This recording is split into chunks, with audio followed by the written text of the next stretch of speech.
మన పెట్టుబడి మన పిల్లల భవిష్యత్తు కోసమే కదా. మీ పెట్టుబడికి నమ్మకమైన వేదిక శ్రీ వాసవి ప్రాజెక్ట్స్. నమస్కారం, వెల్కమ్ టు ఐ డ్రీమ్. ధర్మ మార్గం విత్ విజిత కార్యక్రమానికి స్వాగతం.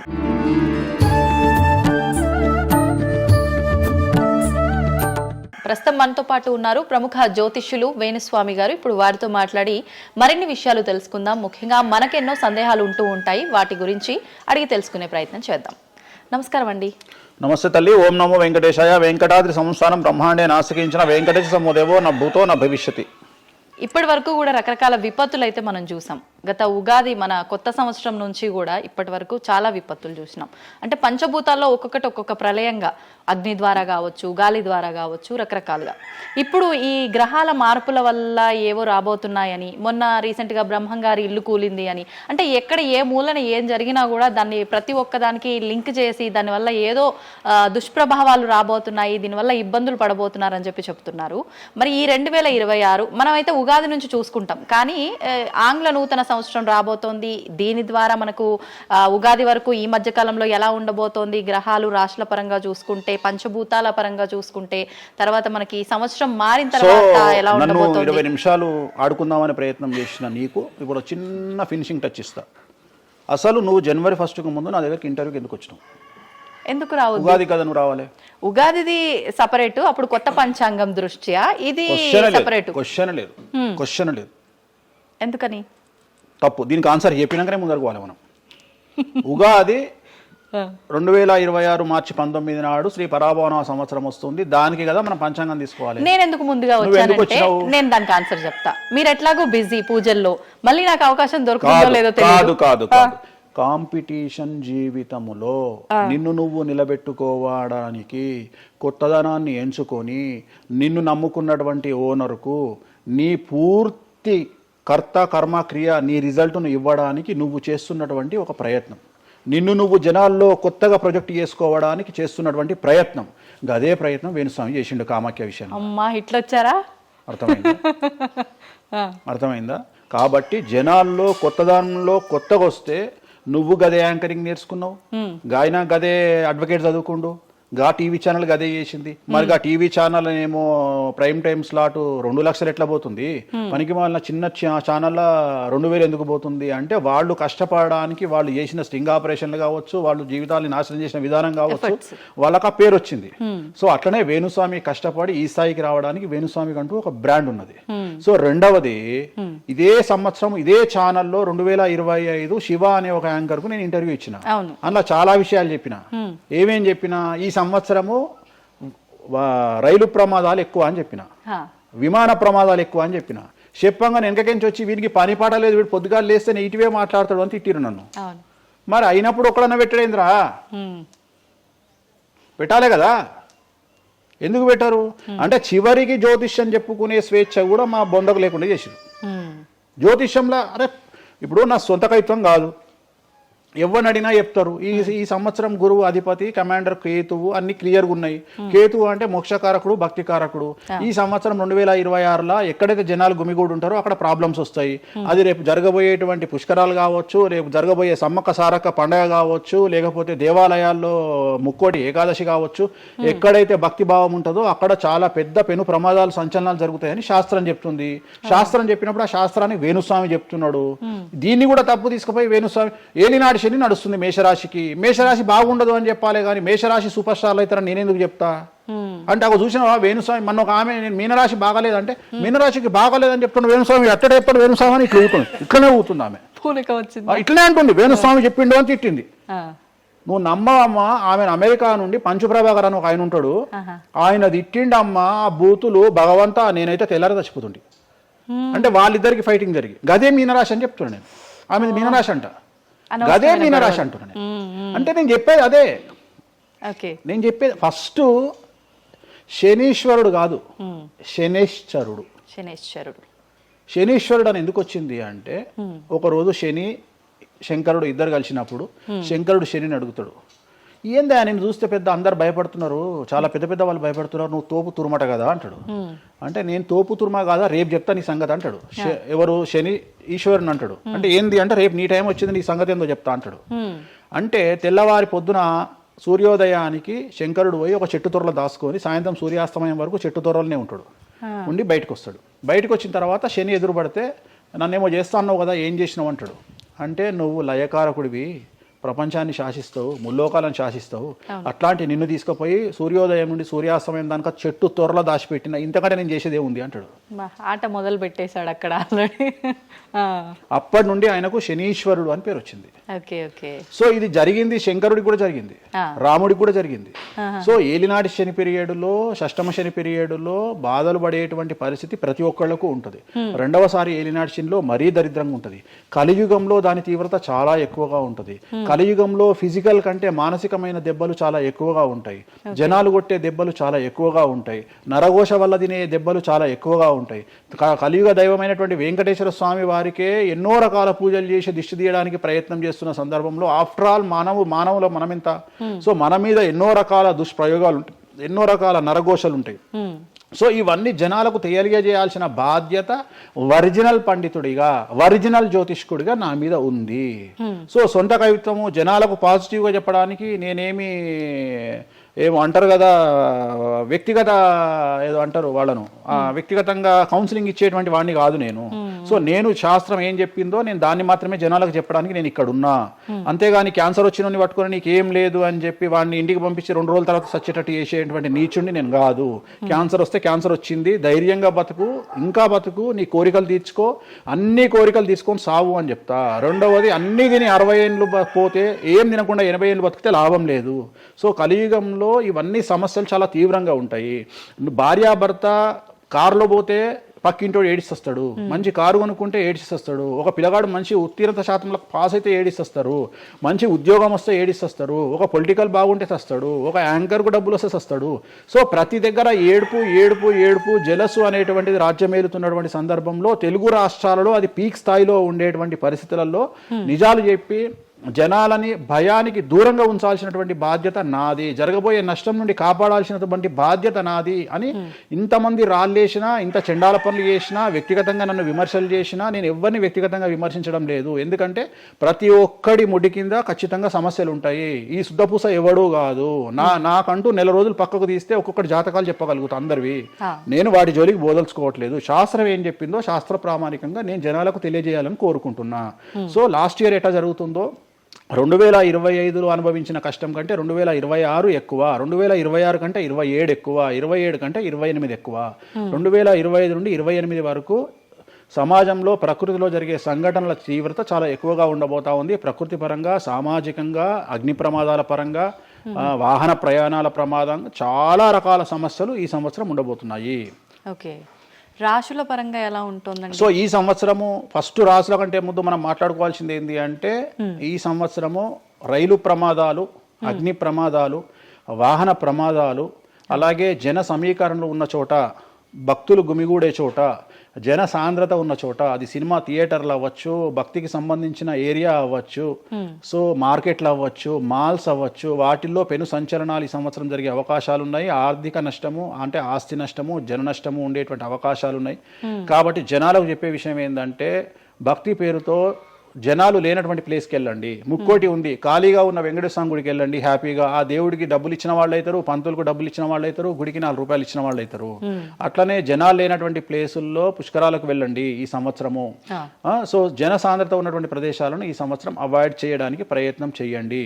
సో టూర్లు మ్యాక్సిమం అవాయిడ్ చేయండి. ఈ సంవత్సరము లోయ ప్రాంతాలలో, కొండ ప్రాంతాలలో, నదీ పరివాహక ప్రాంతాలలో పెను సంచలనాలు నమోదయ్యే అవకాశం ఉంది. టూరిస్టు ప్రాంతాలలో కూడా ప్రాబ్లమ్స్ ఉంటాయి.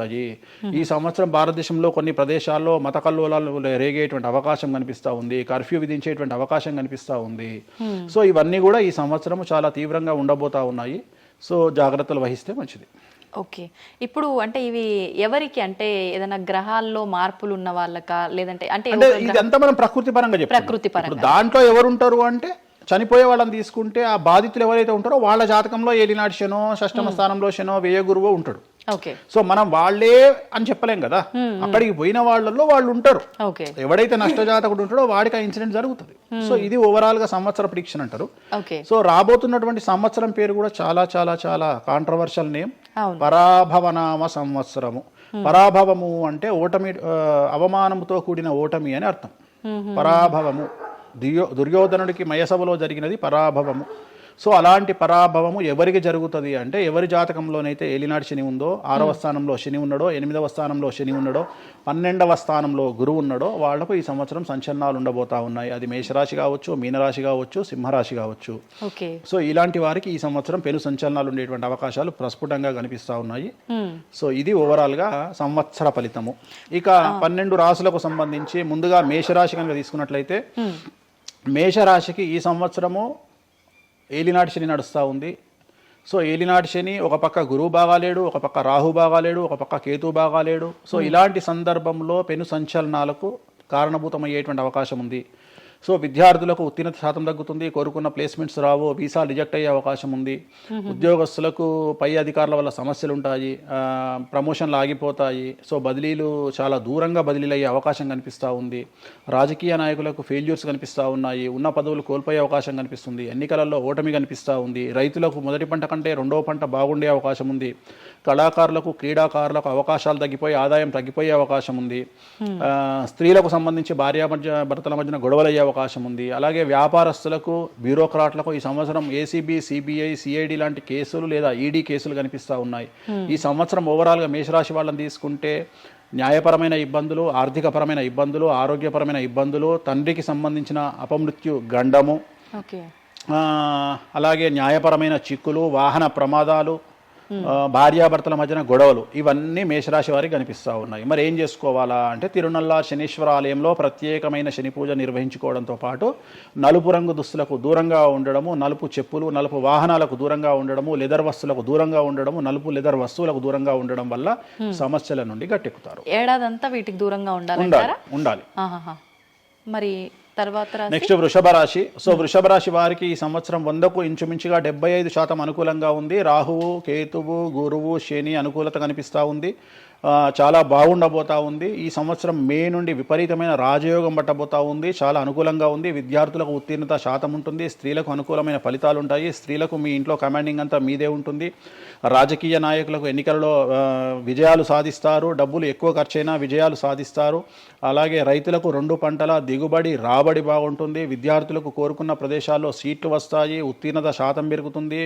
అవివాహితులకు వివాహ యోగ సూచనలు కనిపిస్తున్నాయి. సంతానం లేని వారికి సంతాన యోగం కనిపిస్తూ ఉంది. వ్యాపారస్తులకు, అన్ని రంగాల వ్యాపారస్తులకు అనుకూలమైన ఫలితాలు ఉండబోతా ఉన్నాయి. క్రీడాకారులకు, కళాకారులకు అవకాశాలు, ఆదాయము పెరుగుతాయి. ఓవరాల్గా ఈ సంవత్సరం పూర్తి స్థాయిలో మీకు ఎటువంటి సమస్యలు కనిపించడం లేదు. చాలా బాగుంది కాబట్టి మీకు ఎటువంటి రెమెడీస్ అవసరం లేదు. వీలైతే సోమవారం నాడు శివాలయంలో రుద్రాభిషేకాన్ని నిర్వహించుకోండి. సో నెక్స్ట్ మిథున రాశి.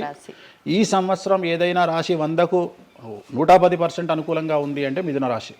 సో గురువు, రాహువు, కేతువు అన్ని గ్రహాలు అనుకూలంగా ఉన్నాయి. పట్టిందల్లా బంగారంగా ఉంటుంది. గురువు అతిచారం వల్ల మీ జాతకం చాలా బాగుండబోతా ఉంది. గత 10 సంవత్సరాల నుండి మీరు పడుతున్నటువంటి కష్టాలన్నీ తొలగిపోయే అవకాశాలు కనిపిస్తూ ఉన్నాయి.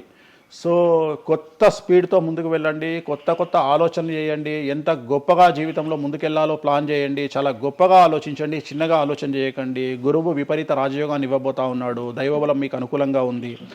గురుబలం మీకు అనుకూలంగా ఉంది. శనిబలం మీకు అనుకూలంగా ఉంది. కాబట్టి కొత్త వ్యాపారాలు ప్రారంభించండి. విపరీతమైనటువంటి చాలా గొప్పగా కలలు కనండి. ఆ కలలను సాకారం చేసుకునే దిశగా ప్రయాణం చేయండి. విద్యార్థులకు అనుకూలంగా ఉంది. ఉద్యోగస్తులకు అనుకూలంగా ఉంది. వ్యాపారస్తులకు అనుకూలంగా ఉంది. రైతులకు 2 పంటలు అనుకూలంగా ఉంది. సో ప్రతి వాళ్ళు చెరువులు, తర్వాత చేపల చెరువులు, రొయ్యల చెరువులు పండించే వాళ్ళకు అనుకూలంగా ఉంది. పౌల్ట్రీ ఫామ్ వాళ్ళకు అనుకూలంగా ఉంది. రాజకీయ రంగం వారికి అనుకూలంగా ప్రజల్లో మంచి మార్పులు కనిపిస్తూ ఉన్నాయి. స్త్రీలకు మీదే కమాండింగ్గా ఉంటుంది. కుటుంబంలో మీరు ఏం చెప్తే అది జరిగేటువంటి అవకాశాలు కనిపిస్తూ ఉన్నాయి. సో మిథున రాశి వారికి పూర్తి స్థాయిలో అనుకూలంగా ఉంది. ఎటువంటి రెమెడీస్, ఎటువంటి పూజలు అవసరం లేదు. అద్భుతమైతే వీళ్ళది. నెక్స్ట్ కర్కాటక రాశి. సో నెక్స్ట్ కర్కాటక రాశి. సో కర్కాటక రాశి వారికి కూడా ఇంచుమించు 90% అనుకూలంగా ఉంది. కాకపోతే ఇక్కడ ఉన్న సమస్య ఏంటి అంటే మే వరకు 2026 మే వరకు కొద్దిగా వీళ్ళకు గురువు 12వ ఇంట్లో ఉన్నాడు కాబట్టి కాళ్ళు చేతులు విరిగే అవకాశం ఉంది, దెబ్బలు తగిలించుకునే అవకాశం కనిపిస్తూ ఉంది. జాగ్రత్తగా ఉండండి. సాధ్యమైనంత వరకు yellow colour, lemon yellow colour దుస్తులు ధరించే ప్రయత్నం చేయండి. చాలా అనుకూలంగా ఉండబోతా ఉంది. రాజకీయ రంగంలో ఉండే వాళ్లకు విపరీతమైనటువంటి విజయాలు సిద్ధిస్తాయి. జనాల్లో అనుకూలమైన వాతావరణం ఉంటుంది. వ్యాపారస్తులకు విశేషించి అనుకూలంగా ఉంటుంది. విద్యార్థులకు అనుకూలంగా ఉంటుంది. అలాగే రైతులకు అనుకూలంగా ఉంటుంది. కళాకారులకు, క్రీడాకారులకు మరీ అనుకూలంగా ఉంటుంది. కాకపోతే ఓవరాల్గా కర్కాటక రాశి వారికి ఈ సంవత్సరం కొద్దిగా శత్రువుల యొక్క బెడద ఒక 10% కనిపిస్తూ ఉంది. కానీ శత్రువులను పట్టించుకోకండి. శని బలం వల్ల వాళ్ళు ఎంత ప్రయత్నాలు చేసినా, రాహు బలం వల్ల వాళ్ళు ఎంత ప్రయత్నాలు చేసినా మిమ్మల్ని ఎవరు ఏమీ చేయలేరు. సో మీరు చేయాల్సింది ప్రతి గురువారం నాడు లెమన్ ఎల్లో దుస్తులు ధరించే ప్రయత్నం చేయండి. అలాగే శ్రీకాళహస్తిలో గురు దక్షిణామూర్తి వద్ద గురువారం నాడు గురుహోరలో గురువుకు అంటే దక్షిణామూర్తికి అష్టోత్తర పూజ చేయించుకోండి. అలాగే పసుపు రంగు పువ్వు ఏదైనా ఉంటే అక్కడ నుండి తెచ్చుకొని ఇంట్లో పెట్టుకోండి. మీకు అనుకూలమైన ఫలితాలు ఉంటాయి. అంటే శని వీళ్ళకి ఫేవర్గా ఉన్నాడా? అంటే శని వీళ్ళకి చాలా ఫేవర్గా ఉన్నాడు. రాహు ఫేవర్గా ఉన్నాడు. కేతు ఫేవర్గా ఉన్నాడు. మే నుండి గురువు కూడా ఫేవర్గా ఉంటాడు. అది ఉన్న చిన్న చిన్న ఇబ్బందులకు కూడా ఏమైనా దానాలు అలాంటివి అదే మనం చెప్పినాం. ఎందుకు గురువు లెమన్ ఎల్లో కలర్ గురువుకు దక్షిణామూర్తి సరిపోతుంది. ఇంకా అవసరం లేదు, దానాలు అవసరం లేదు. మరి తదుపరి రాశి సో నెక్స్ట్ సింహరాశి. సింహరాశికి ఈ సంవత్సరం అష్టమ శని నడుస్తూ ఉంది. గురువు వ్యతిరేకమైన ఫలితాలు. రాహు కేతువు చాలా నెగిటివ్గా ఉన్నారు. సో ఇంచుమించుగా 4 గ్రహాలు వ్యతిరేకమైన దిశలో ఉన్నాయి. అష్టమ శని అంటే తల్లికి ఆరోగ్యపరమైన ఇబ్బందులు ఉంటాయి, మానసికమైన ఇబ్బందులు ఉంటాయి, శారీరకమైనటువంటి అనారోగ్య సమస్యలు ఉంటాయి. అలాగే ఆర్థికపరమైన ఇబ్బందులు, న్యాయపరమైన చికాకులు ఉంటాయి. జాగ్రత్తగా ఉండండి. నలుపు రంగు దుస్తులకు దూరంగా ఉండండి. విద్యార్థులకు సమస్యలు, ఉద్యోగస్తులకు సమస్యలు, వ్యాపారస్తులకు సమస్యలు, ఈడీ కేసులు, పోలీస్ కేసులు, బ్యూరోక్రాట్స్కు సిబిఐ కేసులు, రైతులకు పంటల దిగుబడిలో నష్టము, కళాకారులకు, క్రీడాకారులకు వాళ్ళ అవకాశాలను ఇతరులు దక్కించుకునేటువంటి అవకాశం కనిపిస్తూ ఉంది. స్త్రీలకు భార్యాభర్తల మధ్యన గొడవలు. సో ఓవరాల్గా సింహరాశి వారికి ఏ రంగంలో వారైనా సమస్యలు కనిపిస్తూ ఉన్నాయి. అష్టమ శని ప్రభావం కనిపిస్తూ ఉంది కాబట్టి నలుపు రంగు దుస్తులకు దూరంగా ఉండండి. తీరు నల్లార్ శనీశ్వర ఆలయంలో ప్రత్యేకమైన శని పూజను నిర్వహించుకోవడం ద్వారా సమస్యల నుండి గట్టెక్కుతారు. ఓకే. సో నెక్స్ట్ కన్యారాశి. ఈ సంవత్సరం కన్యారాశి వారికి ఇంచుమించు 75% అనుకూలంగా ఉండబోతా ఉంది. శని, అలాగే కుజుడు, రాహువు, కేతువు, గురువు అనుకూలతల వల్ల చాలా చాలా అనుకూలంగా ఉండబోతా ఉంది. ఒకే ఒక్క సమస్య ఈ సంవత్సరం ఉండేది, భార్యాభర్తల మధ్యన ఈగోలు కానీ క్లాషెస్ కానీ వచ్చే అవకాశం ఉంది. సో కాంప్రమైజ్ అవ్వడానికి ప్రయత్నించండి. భార్య దగ్గర భర్త, భర్త దగ్గర భార్య, కాంప్రమైజ్ అవ్వండి. ఈగోలకు పోవద్దు, జెలస్లకు పోవద్దు. ఆర్థికపరమైన అంశాల్లో జాగ్రత్తగా ఉండండి. విద్యార్థులకు అనుకూలత కనిపిస్తూ ఉంది. రాజకీయ నాయకులకు అనుకూలత కనిపిస్తూ ఉంది. వ్యాపారస్తులకు, కళాకారులకు, క్రీడాకారులకు విశేషమైన యోగం లభించబోతూ ఉంది. న్యాయస్థానాల్లో పనిచేసే వాళ్లకు, న్యాయ సంబంధమైన వృత్తిలో ఉండే వాళ్లకు అనుకూలమైన ఫలితాలు ఉండబోతూ ఉన్నాయి. స్త్రీలకు విశేషించి అనుకూలంగా ఉండబోతూ ఉంది. సో ఈ సంవత్సరం కన్యారాశి వారికి పూర్తిగా అనుకూలమైనటువంటి ఫలితాలు కనిపిస్తూ ఉన్నాయి. వీరు చేయాల్సినటువంటి రెమెడీ, సోమవారం నాడు రుద్రాభిషేకాన్ని శివాలయంలో నిర్వహించండి. సమస్యల నుండి గట్టెక్కుతారు. సో నెక్స్ట్ తులారాశి. తులారాశి వారికి షష్టమ స్థానంలో శని కనిపిస్తూ ఉన్నాడు. కాకపోతే గురువు విపరీత రాజయోగాన్ని ఇవ్వబోతా ఉన్నాడు. వీళ్ళకి గురు బలము మరియు దైవ బలం అనుకూలంగా ఉండడం వల్ల మీ జీవితాన్ని కొత్తగా ప్రొజెక్ట్ చేసుకునేటువంటి అవకాశం మీకు దేవుడు కల్పిస్తూ ఉన్నాడు. ముందుకు వెళ్ళే ప్రయత్నం చేయండి. చాలా కొత్తగా మిమ్మల్ని మీరు ఆవిష్కరించుకునే ప్రయత్నం చేయండి. మిమ్మల్ని మీరు కొత్తగా సమాజానికి చూపించుకోండి. దానివల్ల మీ ఆలోచనలు మార్చుకోండి. చాలా గొప్పగా థింక్ చేయండి. గొప్పగా కలలు కనండి. వాటిని సాకారం చేసుకోండి. గురువు అనుకూలంగా ఉన్నాడు. కాకపోతే కుటుంబంలో పెను సంచలనం జరిగే అవకాశం కనిపిస్తూ ఉంది. 6వ స్థానము భాగ్యానికి మరియు శత్రుత్వానికి కారకుడు కాబట్టి శని వల్ల సంచలనం జరిగే అవకాశం ఉంది. విద్యార్థులు, ఉద్యోగస్తులు, వ్యాపారస్తులు, కళాకారులు, క్రీడాకారులు, రైతులు, అలాగే రాజకీయ నాయకులు ఎవరైనా సరే వాళ్ళ జీవితంలో ఏదో ఒక పెను సంచలనం జరిగే అవకాశం కనిపిస్తూ ఉంది. నలుపు రంగు దుస్తులకు దూరంగా ఉండండి. తీరు నల్లార్ శనీశ్వర ఆలయంలో ప్రత్యేకమైన శని పూజ నిర్వహించడం ద్వారా సమస్యల నుండి బయటపడతారు.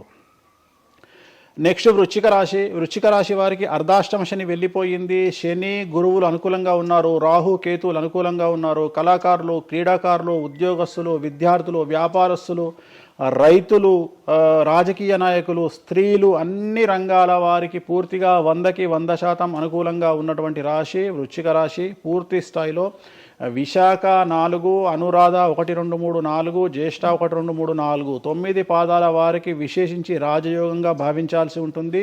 మే వరకు విపరీత రాజయోగం కనిపిస్తూ ఉంది. మే తదుపరి కూడా అనుకూలమైన ఫలితాలను పొందుతారు. కాబట్టి వీరికి ఎటువంటి రెమెడీస్, ఎటువంటి పూజలు అవసరం లేదు. చాలా గొప్పగా కళలు కనండి, మీకున్నటువంటి కళలను సాకారం చేసుకోండి, మీకు ఎటువంటి రెమెడీస్ కూడా అవసరం లేదు. నెక్స్ట్ ధనుసు రాశి వారికి అర్ధాష్టమ శని నడుస్తూ ఉంది. అర్ధాష్టమ శని అనేటువంటిది డబ్బులను అధికంగా ఇచ్చి ఆ డబ్బుల ద్వారా సమస్యలు తెచ్చేటువంటి ఒక పరిస్థితి. అంటే డబ్బులు లేకపోతేనే సమస్యలు అంటారా? డబ్బులు ఉంటే కూడా సమస్యలు. డబ్బులు ఉన్నప్పుడు వాటిని మనం ఖర్చు చేసే విధానంలో సమస్యలు, వాటిని మనం ఎలా సమాజంలో ఖర్చు పెట్టబోతున్నామనే సమస్యలు ఏర్పడేటువంటి అవకాశం ఉంది. కాబట్టి మీరు ఇన్వెస్ట్మెంట్ చేయడంలో కానీ, అప్పులు ఇవ్వడంలో కానీ, ఎవరికైనా అప్పులు ఇవ్వడంలో కానీ, చిట్టీలు వేయడంలో కానీ, సహాయం చేయబోయేటప్పుడు కానీ జాగ్రత్తలు తీసుకోండి. ఎటువంటి పరిస్థితుల్లోనూ డబ్బులు ఎవరికి ఇవ్వవద్దు. సో ధనుస్సు రాశి వారికి డబ్బు పరంగా సమస్యలు ఏర్పడే అవకాశం ఉంది. రాక డబ్బులు వచ్చినాయి కాబట్టి తీసుకెళ్ళి వేరే వాళ్ళకి ఇచ్చి మోసపోయే అవకాశాలు కనిపిస్తూ ఉన్నాయి. ఈ ఒక్క విషయంలో ధనుస్సు రాశి వాళ్ళు జాగ్రత్తలు తీసుకుంటే విద్యార్థులకు, ఉద్యోగస్తులకు, కళాకారులకు, క్రీడాకారులకు, రాజకీయ నాయకులకు, స్త్రీలకు, వ్యాపారస్తులకు, రైతులకు, అన్ని రంగాల వారికి ఈ సంవత్సరం అనుకూలంగా ఉంటుంది. ఓన్లీ మీరు చేయాల్సిన రెమెడీ నలుపు రంగు దుస్తులకు దూరంగా ఉండండి. తిరునల్లార్ శనీశ్వర ఆలయంలో ప్రత్యేకమైన శని పూజ నిర్వహించడం ద్వారా సమస్యల నుండి గట్టెక్కుతారు. నెక్స్ట్ మకర రాశి వారికి ఈ సంవత్సరం చాలా అనుకూలంగా ఉంది. ఈ సంవత్సరం అండర్లైన్ చేయాల్సిన విషయం ఏమిటంటే మకర రాశి వారికి భార్యాభర్తల మధ్యన గ్యాప్ ఏర్పడేటువంటి అవకాశం ఉంది. గొడవలు వచ్చే అవకాశం ఉంది. ఈగోస్ వల్ల కానీ వేటి వల్ల అయినా సమస్యలు వచ్చే అవకాశం ఉంది. అది కాకుండా విద్యార్థులకు అనుకూలతలు ఉంటాయి, ఉద్యోగస్తులకు అనుకూలతలు ఉంటాయి, రైతులకు 2 పంటల దిగుబడి రాబడి ఉంటుంది.